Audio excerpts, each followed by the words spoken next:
Bueno, ya vamos a comenzar con esta clase 5. Vamos a ver el punto 4 del temario, que es el guión. Y bueno, que se vayan incorporando poco a poco los demás. Voy a silenciar el micrófono para que no se cuelen ahí ruidos de fondo. Y vamos entonces a comenzar. Decíamos, es el punto 4, el guión. Y empezaremos diciendo que el guión es el sustento literario y visual para la puesta en escena. ¿Por qué visual? Porque en el guión vienen detalles de cada escena de acuerdo a lo que pensó el autor de ese guión. Vienen recomendaciones tanto de la producción como para el director mismo. Entonces, más que un texto, también contiene indicaciones y sugerencias para llevar a cabo ese guión y para realizarlo. En ese sentido, el guión es pariente cercano o un hijo de la obra de teatro, porque también es un texto donde nos indican para el director de teatro ciertas situaciones, como de dónde entran los actores, cómo está dividido el escenario, hacia quién se dirigen, todo ese tipo de indicaciones. Claro que en el cine el guión potencia esto a un nivel mucho mayor por las posibilidades infinitas que tiene el cine, ¿no? De mandarnos incluso de un planeta a otro con una nave, o en las películas de terror, pues con situaciones sobrenaturales. Entonces el guión expande esa posibilidad en el cine, porque esa es la posibilidad que nos da este arte. Ahora, una diferencia con la obra de teatro es que, por ejemplo, si pensamos en el Avaro de Molière, lo monte quien lo monte, el director que la ponga, siempre va a ser anunciada así, el Avaro de Molière. O sea, es la obra de teatro que no se puede disociar de su autor. O si vemos que se va a representar el Rey Lear, pues es de William Shakespeare y siempre va a estar ligado al autor. Aunque digan adaptación libre, adaptación moderna, siempre prevalece el autor. En cambio, en el cine, el autor siempre es el director, no el guionista. El guión puede estar muy bueno, pero el director de cine tiene la libertad de ejecutarlo como le parezca, incluso puede modificar, sobre todo el final. Es muy común que el director en el proceso mismo de la película a lo mejor meta situaciones que no están contempladas o de un viraje al guión. A veces con el consentimiento obviamente del productor, del guionista mismo, pero sucede. Y en una obra cinematográfica, aunque los derechos los tenga el estudio, porque a veces son de estos estudios gigantescos que tienen un buffet de abogados que cuidan los intereses del estudio, los derechos intelectuales siempre son del estudio, pero el director siempre se queda con el crédito artístico de que es su obra y así se considera. Entonces, decíamos, estábamos empezando el punto 4, que es guión, y diremos también que el guión consta de indicaciones, como les decía, en el mismo texto, acerca de las circunstancias, los diálogos de los actores, la ambientación y la fotografía. Son indicaciones sobre todo para el director, aunque también para las personas directamente involucradas en cada área. Ahora, es también por eso la previsualización de un filme. Su correcta elaboración motiva a un productor para financiar el filme. Cuando alguien tiene un guión o un estudio tiene un conjunto de guiones, se los muestra a los productores y los productores eligen uno de acuerdo a eso, ¿no? Al proyecto financiero, pero también que el guión esté interesante, que sea factible de hacer y que tenga la línea por la que quieren participar. En el cine hay tres formas de que un guión llegue al director. Una es que el mismo estudio, como les decía, tenga una variedad de guiones y le digan al director, quiero que hagas este guión, o escoge de estos 4 que tengo, cuál podrías hacerlo película. Entonces, esa es una forma. La segunda es que el director contrate un guionista y le diga, oye, quiero llevar al cine tal novela o quiero hacer una película sobre este conflicto, hazte un guión. Entonces, esa es la segunda forma.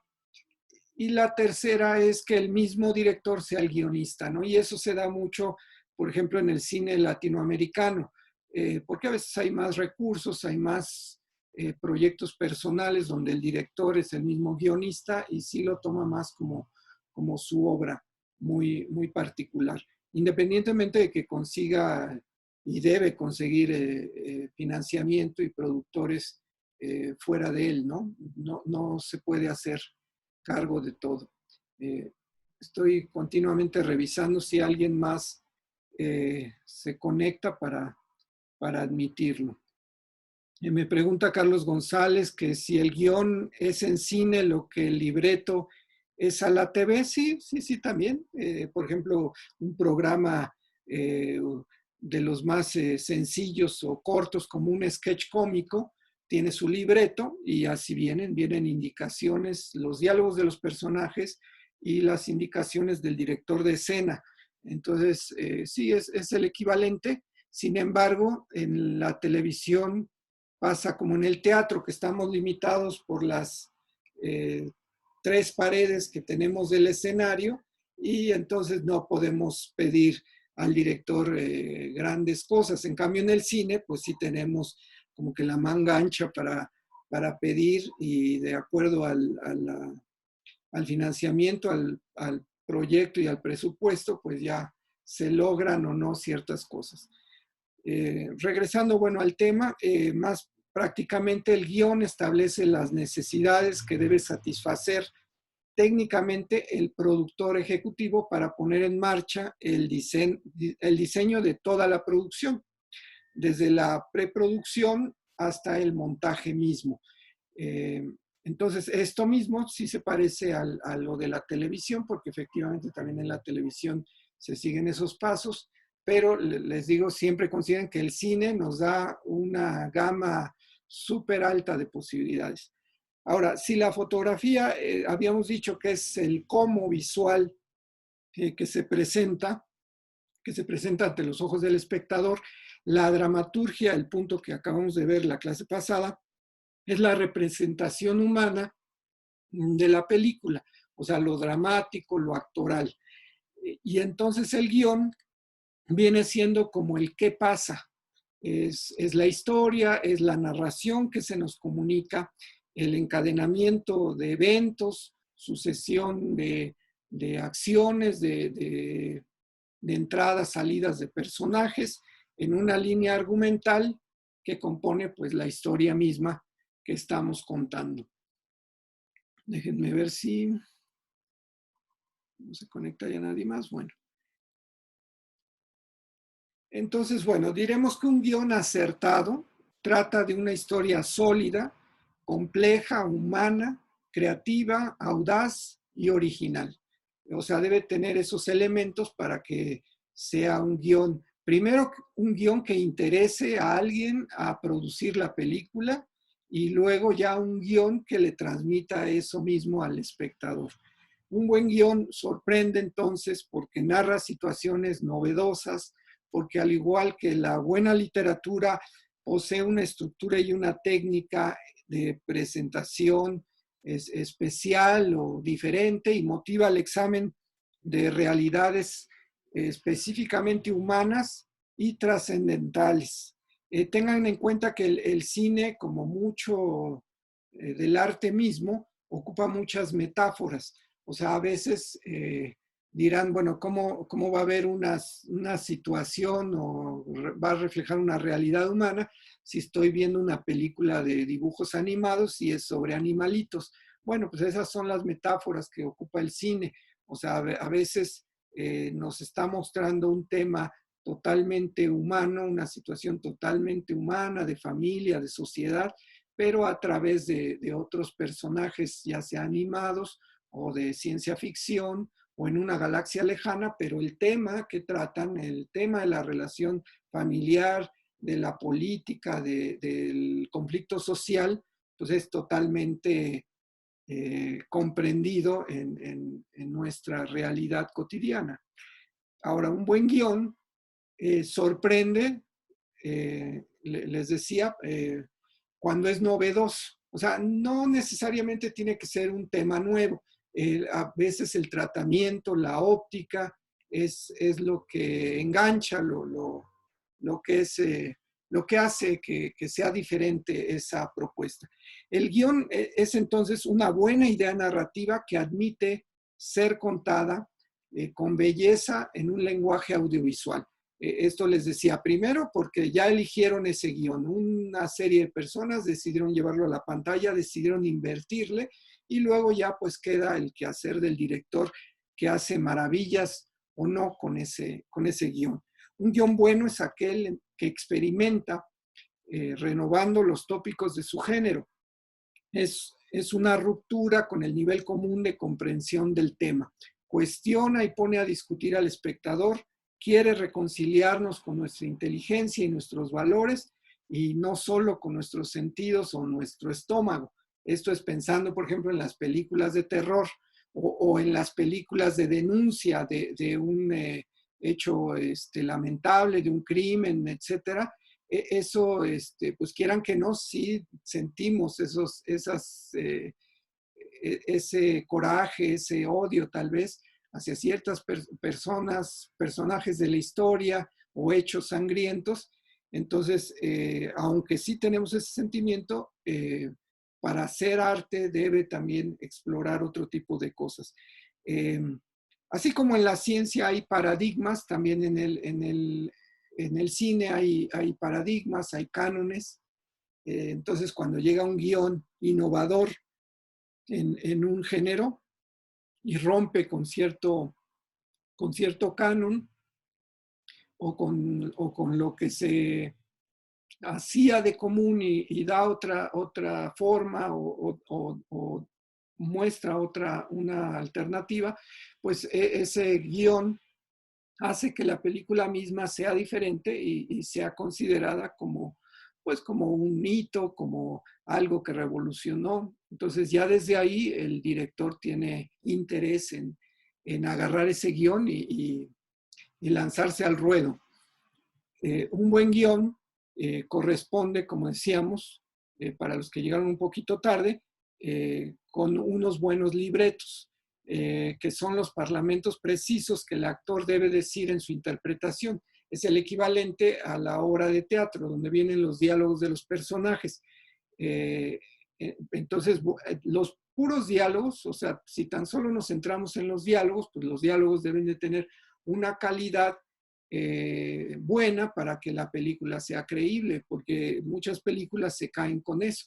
O sea, si la película es de un barrio marginal y los diálogos no corresponden a cómo la gente habla ahí o cómo se comunica, pues ya de entrada ya no nos creemos la historia, aunque la historia en sí sea muy buena, si los diálogos están mal estructurados, están mal investigados incluso, porque para eso debe hacerse una investigación. Si ahí falla, se puede caer todo el proyecto o toda la película. Y eso también lo puede corregir el director. O sea, si el director al revisar el guión nota eso, lo puede corregir. O incluso muchas veces pasa que se corrige en el mismo rodaje. Si el director cuenta con actores de mucha trayectoria y mucha experiencia, por lo regular ellos se acercan al director y le dicen, oye, mi papel es de un chico de barrio marginal, en el cinturón de miseria de una gran urbe, entonces no corresponda que tenga este léxico, no corresponda que tenga esta forma de expresarse, yo creo que sería mejor esta otra forma. Entonces sí hay esa libertad de cambiar en el montaje mismo. Por eso les decía que no es como en la obra de teatro, donde como vas a usar cambiar un diálogo de Shakespeare, ¿no? O sea lo tienes que respetar. A lo mejor varías un poco diciendo que es una traducción libre o que es una traducción propia, pero finalmente no te puedes mover, o sea, no hay tanta libertad de moverte representando una obra de teatro como en el cine, que le pueden cambiar en el montaje mismo, o sea, en la filmación misma le pueden grabar, le pueden cambiar, perdón, muchas cosas. Y bueno, tratando del cine comercial, que es el que estamos revisando, recuerden que explota los guiones, pues más, que tengan más sentido comercial precisamente. O sea, aquellos que ofrecen persecuciones en auto, explosiones, mucha acción o romance o en su defecto mucho sentimiento pro llanto, ¿no? Que sea una comedia, un drama y que sí nos invite a ponernos sentimentales y soltar una que otra lágrima. Las historias no exploran por lo regular ninguna realidad trascendente en este cine comercial. Son relatos que sorprenden, que impactan audiovisualmente, pero que no significan absolutamente nada. Están hechos para entretener, o sea, lo que aquí en México comúnmente llamamos películas palomeras, ¿no? Es para ir al cine, a la sala de cine, pasarse un rato agradable con la familia, con los amigos, con la novia, con el novio, comer palomitas y disfrutar muy bien el rato, ¿no? Entonces, aunque sean algo novedosas, sean un tema de moda o de un personaje, un superhéroe, algo así, o pensando en las temporadas de vacaciones que ponen muchas películas para niños, pues es ir a disfrutar esa novedad, pero entendiendo que tampoco vamos a ver una exposición filosófica tremenda en los diálogos, ¿no? Usualmente existen buenas ideas para filmar, o sea, plasmadas en el guión, pero después la puesta en escena puede caer en lugares comunes o resoluciones simplistas que pervierten un posible camino de labor estética. A veces es por imposibilidad, ¿no? A veces el guión está muy bueno, el estudio se lo da a un director que elige llevarlo por un camino, digamos que seguro y sigue la receta de siempre y no le cambia nada, ¿no? A lo mejor la apuesta del guionista era superior o puede ser que si se encuentre un director que sí le sabe agarrar un modo diferente y sí cumple esta preocupación estética. Bueno, un ejemplo es por ejemplo, la película Día de la Independencia, que si recuerdan, trata otra vez el tema tan socorrido de la invasión extraterrestre, pero bueno, finalmente acaba mostrando una guerrita, la típica de hombres contra monstruos y hombres pues más localizado en Estados Unidos, o sea, es el gringo que salva a toda la humanidad contra el monstruo invasor. Y finalmente pues no aporta, les decía, ni filosófica ni artísticamente no aporta gran cosa, pero pues es una película que trae todo lo demás, ¿no? Persecuciones, acción, explosiones, todo eso. Entonces todo eso es lo que explota y finalmente pues para la taquilla es exitosa.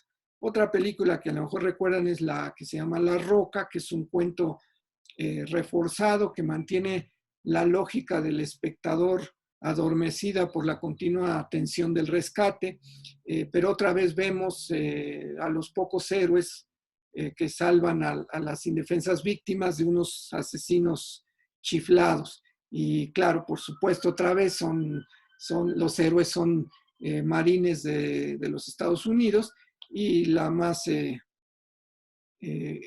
es una de las recetas más usadas en el cine de Hollywood, ¿no? Siempre poniendo que bastan 5 o 4 supermilitares gringos para hacer toda clase de misión en el extranjero, desde derrumbar a un gobierno, secuestrar a un asesino o rescatar a un rehén, sin importar en qué país esté, en qué región y por cuántos esté defendido, ¿no? Esa es una receta que vemos en muchas películas y que no va a perder vigencia, porque mientras se siga consumiendo, la vamos a seguir viendo. En ese sentido de películas intrascendentes, pues podríamos hacer un ejercicio y tratar de recordar tantos temas como Ninja Americano, como Prisioneros de Guerra, como Ángel de la Noche, o los western, estos viejos que veíamos antes en el Canal 8, luego Canal 9, o todos los títulos que hay de películas de artes marciales después de Bruce Lee, y les decía de ninjas o de desastres en aeropuertos, o las plagas que mencionábamos antes en clases pasadas, que le debían mucho a la película Los pájaros de Alfred Hitchcock. O sea, todas estas series de películas de plagas, de criaturas marinas o extraterrestres, o las otras eróticas, por ejemplo, la serie de películas de Manuel, o de las colegialas, o de zombies. Todo eso, por lo regular ya no las recordamos. O sea, si hubo 4 películas de la saga, a lo mejor recordamos alguna escena de todas, pero no es un tema, un argumento que nos enganche y que nos haga recordarlo. Son, digamos que, producciones desechables. Eh, Ahora, pues todas estas películas buscaban exaltar la acción misma, decíamos, la violencia, el morbo, la sangre, y todas estas situaciones, y provocan que tengan un éxito efímero y que ya después de que no están en cartelera, pues ya se olvide uno. Las volvimos a recordar porque nos las pasaban y pasaban seguido en la tele, pero ahora ya no sucede así. Antes una película básicamente tenía una vida en pantalla, en la pantalla grande, y luego pasaba a la tele, y ya eran como sus dos formas de sacar utilidades. Luego llegó los negocios de renta, el blockbuster sobre todo, y ya era una tercer vía. Ahora ya quitado el negocio de renta, entran las plataformas digitales como Amazon Prime, como Netflix, y ya es otra forma de sacar utilidad. Entonces es la pantalla grande, la televisión de paga, y las plataformas de exhibición. De hecho, ya en el portafolio de inversión para un proyecto fílmico, desde un inicio ya tienen un estimado de cuánto van a recaudar en taquilla por distintos países, cuánto se va a recaudar en la venta de derechos a televisión de paga, y cuánto se va a recaudar por la venta en exclusiva en X tiempo después del estreno a cierta plataforma de reproducción de streaming o de video por internet. Todo eso es la realidad en la que ya se mueve la industria cinematográfica. Ahora hay este tipo de producciones que les digo que estaban para el olvido, que ni siquiera los canales por cable, y mucho menos estas plataformas, pues se van a molestar en pasarlas, porque si ya se transmitieron hasta el cansancio en la televisión abierta, pues para qué las tenemos ahí en paga, ¿no? Entonces, todas estas producciones las podríamos considerar como películas desechables, no retornables. Se usó, se consumió y ya nunca más nos acordamos de ellas, y suelen quedar en el olvido.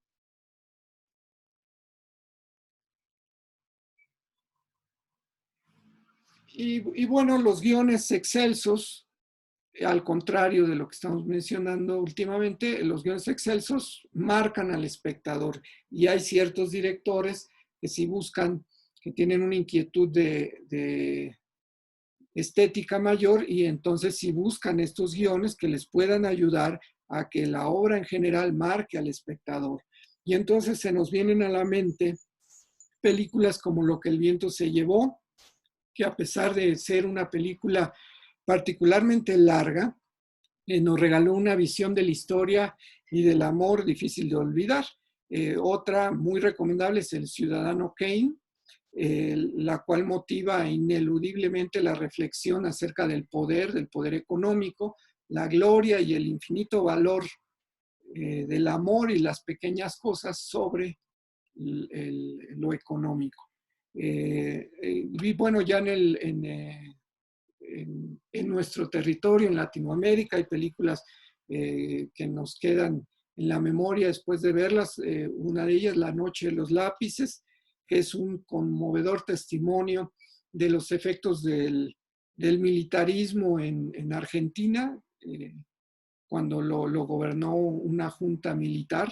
Es un retrato fiel de una realidad que impulsa un rabioso deseo por exigir justicia y castigo a los torturadores. Esto no lo vamos a encontrar en el cine comercial, esto es sobre todo en el cine latinoamericano, en el cine alternativo, donde sí existe este tipo de cine denuncia. En Estados Unidos también hay. Por ejemplo, el director Michael Moore se especializa en eso, y sí tienen un circuito de éxito y de difusión alternativo, pero que también ya va siendo más conocido, buscado y apreciado. Otra película también con un guión muy bueno es El Juego de Lágrimas, Crying Games, que conjuga el drama sociopolítico con las complejas realidades afectivas contemporáneas en el contexto del terrorismo del IRA, que es un grupo terrorista en Irlanda. Es una película muy buena. No es, os digo, para tratar un tema político y de terrorismo y todo eso, pues ya no es el típico guión de Hollywood. Ya me salió el aviso que tenemos 10 minutos. De todos modos, la vez pasada me equivoqué, les comenté que el tema de dramaturgia era en 2 partes porque era muy extenso. No era el de dramaturgia, es el de guión precisamente, entonces lo vamos a ver en esta sesión y en la que sigue. Entonces, por lo mismo no me preocupa mucho que no acabemos, porque es un tema extenso y lo vamos a tratar en 2 sesiones. Entonces, vamos a seguirle ahorita un poquito antes de que dé la hora. Siguiendo con guiones de estos que son excelsos, otra película para tener en cuenta es La Sociedad de los Poetas Muertos. Al igual que la película también del Cartero, nos lanzan a la reconquista de lo sublime, a la lucha por ser únicos y originales. Otras de mis favoritas es, por ejemplo, la trilogía de los colores del genial director polaco Kieslowski, ya la había mencionado. Es azul, blanco y rojo, y que muestra historias densas, particulares, entre la enfermedad y el destructivo azar, componiendo una sinfonía a la voluntad y la tolerancia. O sea, son dramas más íntimos, pero no por eso menos intensos. Al contrario, son películas muy cargadas de sentimientos, también cargadas visuales, porque los colores, no en balde se llama la trilogía de los colores, usa muchos filtros y con los colores transmite sentimientos, transmite ambientes. Otra película que les quiero recomendar es Colia, que es un hermoso ejemplo de la bondad natural de los niños que transforman al corazón de los adultos, más allá de las preocupaciones económicas o políticas que pueda haber. En sí, los buenos guiones, las buenas historias, eluden el simplismo de las situaciones comunes y las soluciones obvias a los conflictos planteados. O sea, no queremos ver algo más simplista que la realidad. Si la realidad que tenemos, que vivimos, suele ser compleja, no vamos a ver una simplicidad en la pantalla que no nos la vamos a creer. Por lo mismo, debe haber cierta densidad, y si no en el guión, a veces pasa que el guión no es muy denso, pero entonces se puede componer con la actuación o sí con efectos, no solo especial, sino los que les decía, los que veíamos antes, efectos de la fotografía, de la iluminación, de los filtros, del encuadre, del enfoque. O sea, eso sí nos puede dar una complejidad que, que le ayude o que complemente al guión.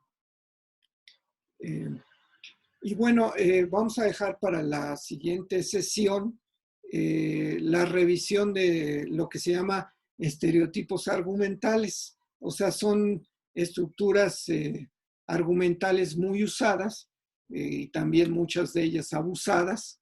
O sea, abusadas no de listas, sino abusadas de que han abusado de ellas. Y las vamos a ir revisando para que las identifiquen en las películas que han visto. Y vamos a hacer ahí varios comparativos.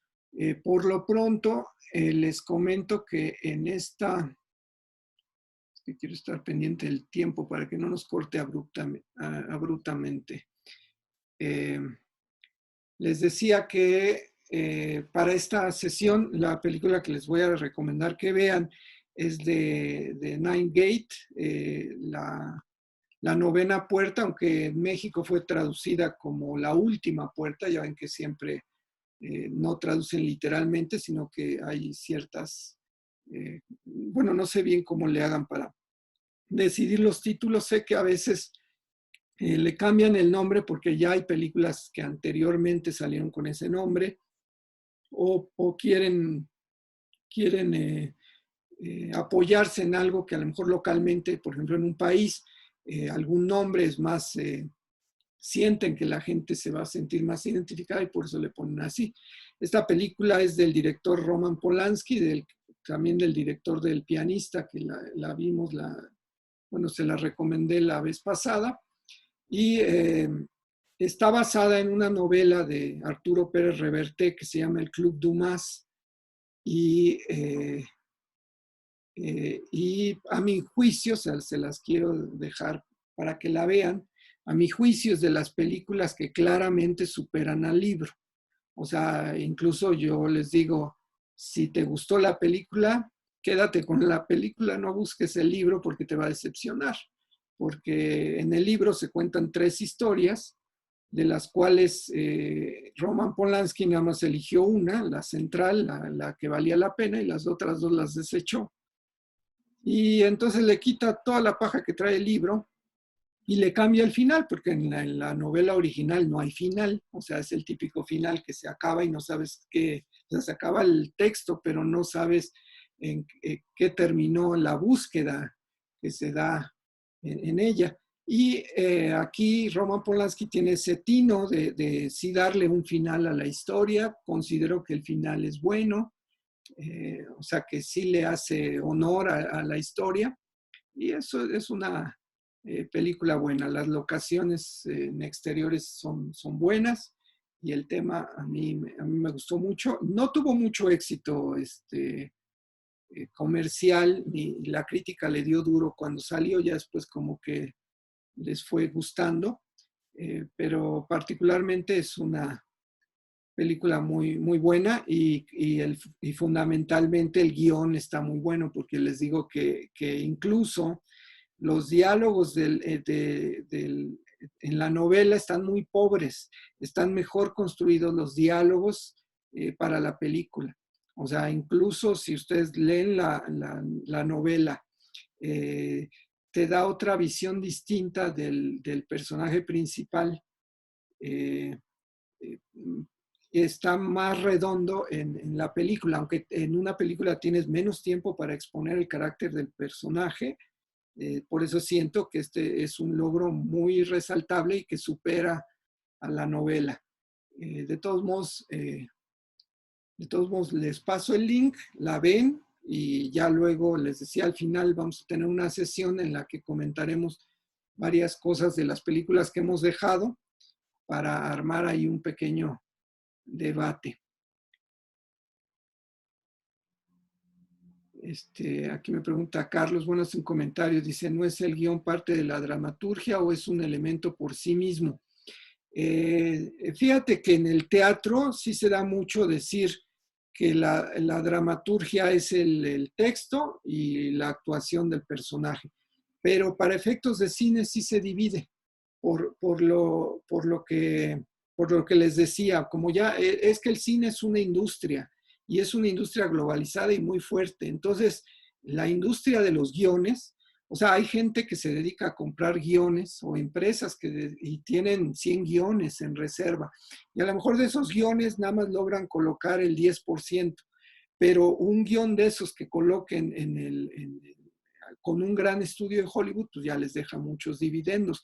O sea, a un guión le pueden pagar 10,000 pesos, por ejemplo, hablando de México, a un escritor mexicano le pagan 10,000 pesos por su guión, lo apartan, ese apartado dura X años, por ejemplo, 5 años, y ese poseedor de ese guión lo puede comercializar en Hollywood en $100,000. Y digo, y eso yéndonos conservadoramente. Entonces, la ganancia de alguien que se dedica a eso es grande. Y si tienen contactos o son parte de la industria, pues así se mueven. Entonces, ya no podemos considerar como parte de un mismo punto, por eso se divide en la dramaturgia, que es esencialmente la dirección de escena, la dirección de actores y el desempeño actoral, y aparte el guión, ¿no? Porque el guión, aparte, o sea, sí es importante el diálogo de los actores, de los personajes, pero viene toda una serie de indicaciones, no solo, o sea, en la obra de teatro vienen muchas indicaciones para el desplazamiento de los actores, pero aquí vienen indicaciones para la producción, para cómo hacer las escenas que se requieren para el guión. Ya tenemos menos de un minuto. Espero haya quedado claro ese punto. Vamos a revisar lo que les comenté en la que sigue, siguiendo con el guión. Y bueno, vean la película, la van a disfrutar. La última puerta, de Roman Polanski. Un gran saludo. Me despido de una vez para que no nos vayan a cortar sin habernos despedido.